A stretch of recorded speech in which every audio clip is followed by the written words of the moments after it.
8월 23일 새벽 기도를 드리겠습니다. 우리 함께 사도신경으로 신앙 고백하겠습니다.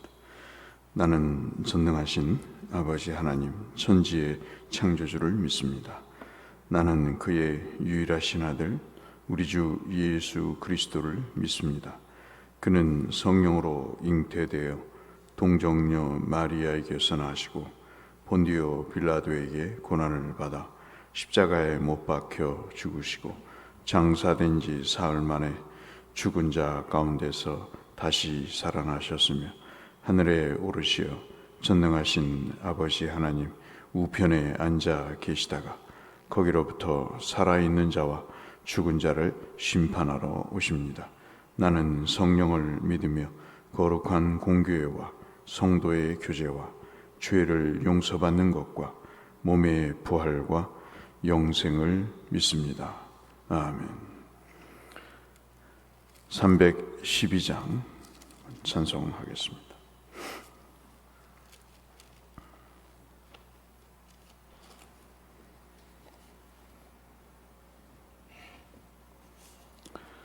찬송가 312장.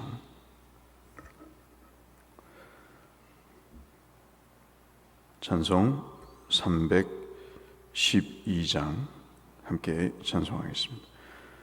너 하나님께 이끌리어 일평생 주만 바라면 어려울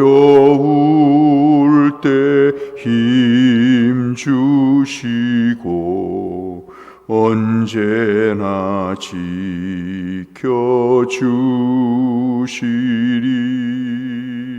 주 크신 사랑 믿는 자 그 반석 위에 서리라. 너 설레는 맘 가다듬고 희망 중 기다리면서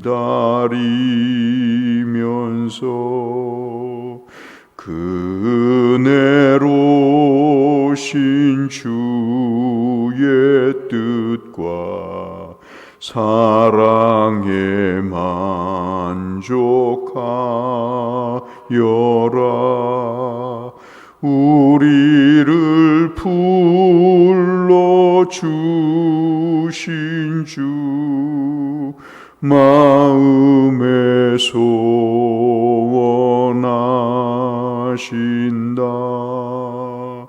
주 찬양하고 기도하며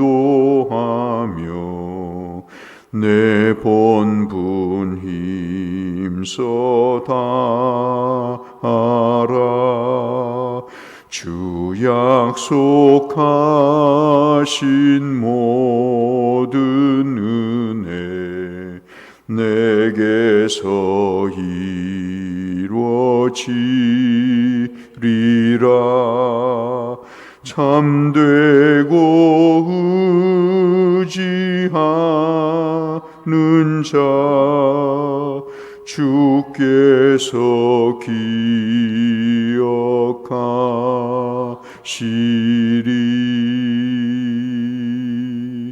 아멘.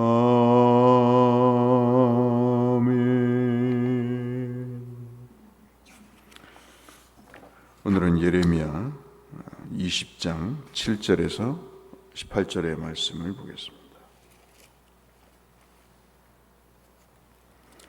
예레미야 20장 7절에서 18절 말씀까지.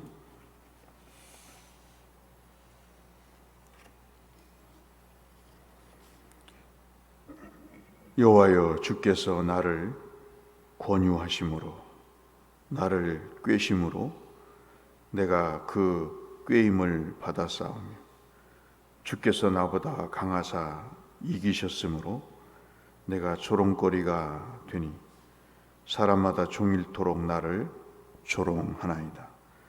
내가 말할 때마다 외치며 파멸과 멸망을 선포하므로 여호와의 말씀으로 말미암아 내가 종일토록 치욕과 모욕거리가 됨이니이다. 내가 다시는 여호와를 선포하지 아니하며 그의 이름으로 말하지 아니하리라 하면 나의 마음이 불붙는 것 같아서 골수에 사무치니 답답하여 견딜 수 없나이다. 나는 무리의 비방과 사방이 두려워함을 들었나이다. 그들이 이르기를 고소하라, 우리도 고소하리라 하오며 내 친한 벗도 다 내가 실족하기를 기다리며 그가 혹시 유혹을 받게 되면 우리가 그를 이기어 우리 원수를 갚자 하나이다. 그러하오나 여호와는 두려운 용사 같으시며 나와 함께 하심으로 나를 박해하는 자들이 넘어지고 이기지 못할 것이오며 그들은 지혜롭게 행하지 못하므로 큰 치욕을 당하오리니 그 치욕은 길이 잊지 못할 것입니다. 의인을 시험하사 그 폐부와 심장을 보시는 만군의 여호와여, 나의 사정을 주께 아뢰어 싸운즉 주께서 그들에게 보복하심을 나에게 보게 하옵소서. 여호와께 노래하라. 너희는 여호와를 찬양하라. 가난한 자의 생명을 행악자의 손에서 구원하셨음이니라. 내 생일이 저주를 받았더라면 나의 어머니가 나를 낳던 날이 복이 없었다면 나의 아버지에게 소식을 전하여 이르기를 당신이 등남하였다 하여 아버지를 즐겁게 하던 자가 저주를 받았더라면. 16절부터 같이 읽겠습니다.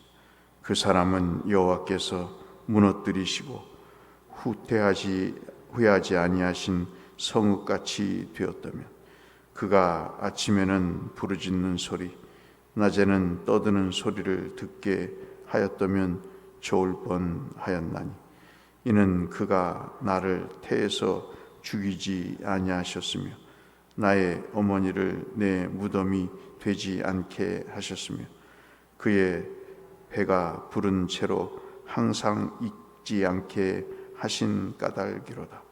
어찌하여 내가 태에서 나와서 고생과 슬픔을 보며 나를 부끄러움으로 보낸고 하니라. 아멘.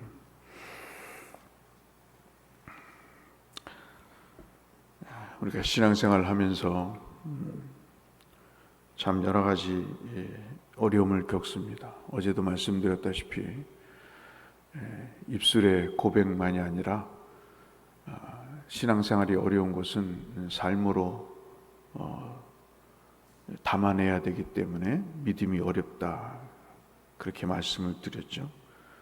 그냥 교회를 다니고 종교생활을 하는 정도면 무슨 시험도 있고 시련이 있겠습니까마는 하나님의 말씀을 내 중심에 담아서 그것을 어떻게든 내 삶을 통해서 적용하겠다고 생각을 할 때 그런 정직한 믿음의 삶을 사는 사람들은 곤고할 수밖에 없습니다. 참 저도 믿지 않는 가정에서 자라면서 한 번 믿는 거잖아요. 한 번 믿는데 제가 목사가 되기로 결정한 가장 결정적인 이유 중에 하나가 그때는 제가 결정을 했습니다. 솔직히 말씀드리면 하나님의 이끌린 것이 아니라 제가 결정을 한 셈이 된 거죠. 그래도 목사로 살다 보면 천국 가겠다. 돈 벌려고 살면 지옥 갈 것 같으니 그러니 목사로 사는 게 천국 가겠다. 공부도 시켜준다니 얼마나 좋은 일인가. 그래서 선택을 한 길인데 그게 참 쉽지가 않지 않습니까?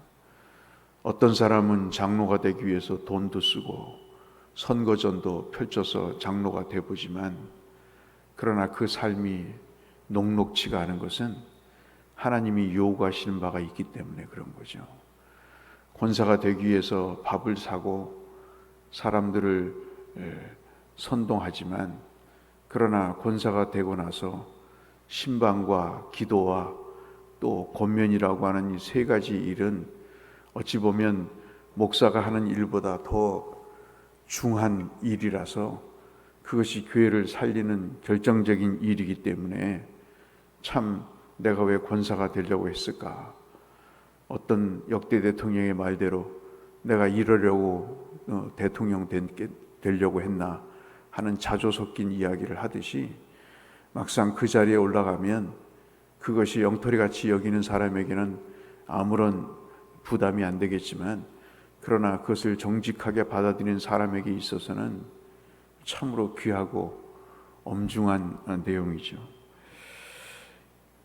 오늘 우리가 읽은 이 14절이 그리고 20절, 18절까지 들어있는 이 20장의 말씀은 제가 처음 본격적으로 공부를 시작해서 창세기와 함께 연구했던 대표적인 그런 내용입니다. 우리 성경에는 구변이 없지만 이것이 시로 되어 있습니다. 참 아름다운 시입니다. 가장 세상에서 아름다운 시가 아닐 수 없는데 14절에는 자기의 생을 저주하는 내용이 나옵니다. 도른 사람이죠. 정신이 나간 사람입니다. 자기 생일을 저주하면서 나의 어머니가 나를 낳던 날이 복이 없었더라면, 자녀가 태어나서 자기가 태어난 날을, 그 복된 날을 저주하면서 어머니가 자기를 낳은 날이 결코 복된 날이 아니다라고 이야기를 하는 사람의 정신 구조는 문제가 있는 것이죠. 내 아버지에게 소식을 전하여 이르기를 당신이 득남하였다 하여 아버지를 즐겁게 하던 자가 저주를 받았더라면, 참으로 귀하고 귀한 아들을 낳는데 그 아들을 낳은 것이 기쁨이 되지 않고 저주가 되기를 바라는 그러한 일을 예레미야 자신을 향해 이야기를 하면서 왜 이런 이야기를 했을까 말이죠. 더더욱 중요한 것은 16절에 그 사람은, 자기를 이야기하죠. 예레미야 자신을 얘기하는데 그 사람은 여호와께서 무너뜨리시고 후회하지 아니하신 성읍같이 되었더라면, 그가 아침에는 부르짖는 소리, 낮에는 떠드는 소리를 듣게 하였다면 좋을 뻔하였나이다. 무너지고 그 아이가 그냥 몰살을 했습니다. 세상에 이런 일이 어디 있습니까? 어떻게 아이가 태어나다가 집이 무너지고 그렇게 천재지변으로 죽게 됐습니까? 그런 떠드는 소리를 차라리 듣기를 원했으면 이런 꼴을 보지 않을 것 아닌가. 심지어는 자기의 친족과 자기의 친구들도 자기를 향해서 실족하고 넘어졌으면 좋겠다라고 무리들과 사람들이 사방에서 비난한다고 10절 이하에 이야기하고 있습니다. 그 내용이 여러분 잘 아시는 유다가 멸망해야 된다고 하는 메시지를 증거함에 있어서 사람들이 그에게 보였던 반응 때문이죠. 예레미야도 인간이잖아요. 제가 목사가 되고 나니까 조금 이해할 수 있는 것 같아요. 이렇게 보면 말씀이 먹히는지 안 먹히는지가 나타나잖아요. 그건 여러분들이 더 잘 아실 겁니다. 저 말씀을 내가 쓰지만 받아야 되겠다. 달지만 삼켜야 되겠다. 그런 마음이 오시잖아요. 참으로 단 말씀은 더 받아야 되지만 쓴 말씀은 뱉는 게 아니라 더 삼켜야 되는 것이 하나님의 말씀의 특성이잖아요. 근데 예레미야가 그 말씀을 전하는데 너무나 힘든 거예요. 특별히 여러분 잘 아시는 바스홀이라고 하는 이 사람이 나타납니다. 이 사람은 성전의 모든 질서를 감독하는 그런 감독입니다. 요즘으로 말하면 성전 내에 무슨 청원경찰의 우두머리 같은 사람이죠.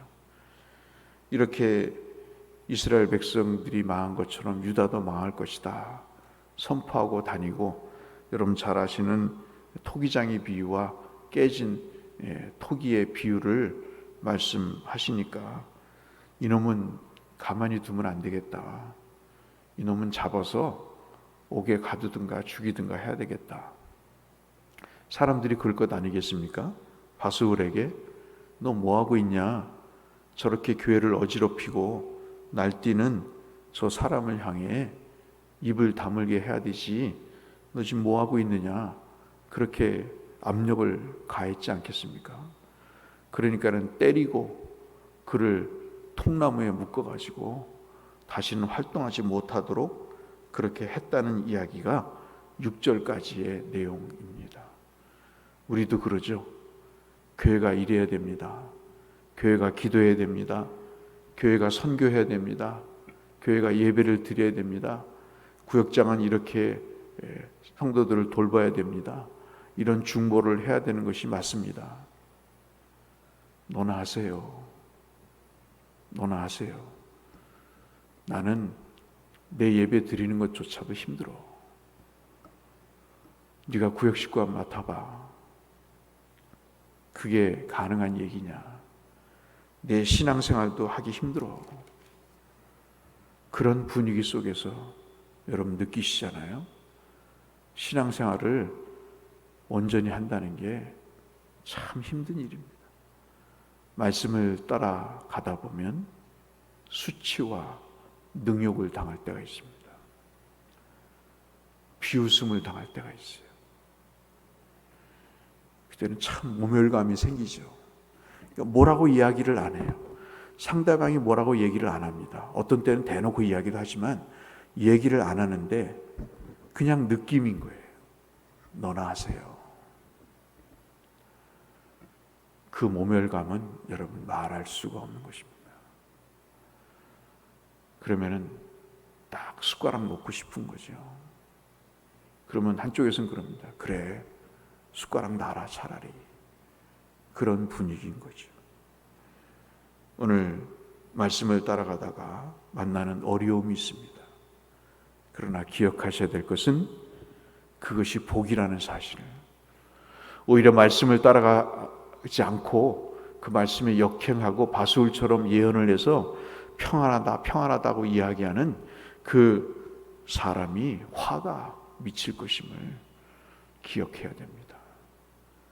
여론이 분위기가 이렇다고 그것이 옳다고 떠들고 고개를 들고 항의를 하고 그것이 옳은 양 떠드는 그 사람에게 하나님은 화가 있을 것이다. 신명기의 말씀입니다. 여러분, 나의 기준은 사람들이 어떻게 신앙생활을 하느냐가 있지 않습니다. 신앙의 기준은 하나님의 말씀인 거예요. 오늘 우리가 기도해야 될 내용은 바로 이겁니다. 내가 이 말씀을 전하지 않고는 내가 견딜 수가 없다는 것. 내가 이 말씀을 선포하지 않고서는 내 골수에 사무치니 답답하여 견딜 수 없다고 하는 이 9절의 말씀이 참으로 예레미야의 마음과 현실 사이에서 빚어지는 갈등이죠. 말씀을 안전하니 마음이 불타는 것 같고 전하자니 핍박과 능욕과 수치가 다가오니 하나님 내가 어떻게 했으면 좋겠습니까? 하면서 자기의 생을 저주했던 것이 바로 이 예레미야의 오늘 우리가 읽은 고백이죠. 그러나 말씀드린 대로 우리의 삶을 살면서 믿음을 우리의 삶으로 담아내면서 어렵고 힘든 일이 있으시지만 여러분 그것을 참고 견딜 때 하나님께서 약속하신 주의 복을 분명히 주실 것입니다. 피 흘림이 순교자에게만 있는 것이 아닙니다. 삶 속에서도 피 흘림이 있는 것이죠. 우리가 피를 흘리지 않지만 이렇게 말씀을 따라 살다가 정말 답답하고 힘든 그 삶 자체가 순교인 것입니다. 그런 삶을 사실 때 하나님이 지켜보고 계십니다. 그리고 그러한 자에게 복을 주실 것입니다. 그 하나님의 위로를 기대하시면서 믿음의 말씀을 따라 하나님의 복된 은혜를 체험하시는 모든 성도님들이 되시기를 이 말씀을 빌어 주의 이름으로 축원합니다. 거룩하신 아버지 하나님, 무슨 순교가 대단한 것이겠습니까? 말씀을 따라 살지 않아도 된다고 하는 일반적인 상황 속에서, 그 일에 관심조차 없는 상황 속에서 말씀을 선포하지 않고는 마음에 불이 붙는 것 같고 골수에 사무치는 것 같아 답답할 수 없어 말씀을 전하지 않을 수 없는 예레미야의 심정이 오늘 우리의 심정이고, 그로 인해서 빚어지는 모든 고난과 역경이 순교, 피 흘림 자체가 아닐 수 없습니다. 주님은 우리에게 그것을 요구하시는데 참 쉽지가 않습니다. 우리를 다시 한번 추스려 주시고 오늘도 순교자의 마음으로, 하나님 피 흘리는 심정으로 주의 말씀을 삶에서 적용하고 담아내므로 복된 삶을 살아가는 우리 모두가 되게 하여 주옵소서. 예수님 이름으로 기도 올리옵나이다. 하늘에 계신 우리 아버지, 아버지의 이름을 거룩하게 하시며 아버지의 나라가 오게 하시며 아버지의 뜻이 하늘에서와 같이 땅에서도 이루어지게 하소서. 오늘 우리에게 일용할 양식을 주시고 우리가 우리에게 잘못한 사람을 용서하여 준 것 같이 우리 죄를 용서하여 주시고 우리를 시험에 빠지지 않게 하시고 악에서 구하소서. 나라와 권능과 영광이 영원히 아버지의 것입니다. 아멘. 내 자신을 위해서, 내 중보가 필요한 영혼들을 위해서 함께 기도하며 주 앞에 나가겠습니다. 기도하겠습니다. 하나님 아버지, 감사합니다. 오늘도 우리를 생명을 통해 하나님의 사랑을 보여주시고 말씀을 주심으로 우리를 향한 하나님의 염원을 알게 하시고 우리에게 건강을 주심으로 우리에게 향하신 하나님의 뜻을 알게 하심을 주님 감사합니다. 주님의 은혜로 오늘도 하루를 시작하기 전에 말씀을 묵상하게 하셨사오니 이 묵상의 길을 걸을 때마다 복된 일이 있게 하여 주시고 우리의 심령이 새롭게 살아나는 은혜가 있도록 아버지 도와 주시옵소서.